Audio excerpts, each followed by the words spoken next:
Gaza kembali berduka. Dr. Marwan Al-Sultan, sosok penting yang menjabat sebagai Direktur Rumah Sakit Indonesia di Gaza, dilaporkan telah berpulang. Ia bersama istri, anak, dan saudarinya meninggal dunia setelah kediamannya di Gaza menjadi sasaran serangan udara Israel pada Rabu 2 Juli 2025. Peristiwa tragis ini tak hanya merenggut nyawa Dr. Marwan dan keluarganya, namun juga menyisakan duka mendalam bagi dunia medis di Gaza. Dr. Marwan dikenal sebagai salah satu dari 2 ahli jantung yang tersisa di wilayah tersebut.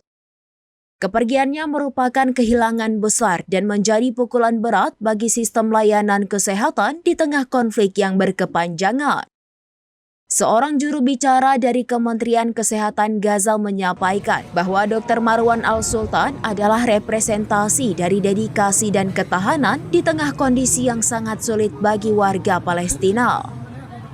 Kehilangan beliau disebut sebagai sebuah bencana bagi sektor kesehatan di Gaza.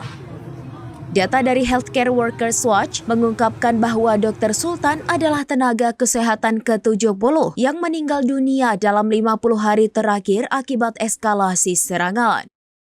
Angka ini menunjukkan betapa berbahayanya situasi bagi para pekerja medis yang berjuang memberikan layanan di tengah konflik.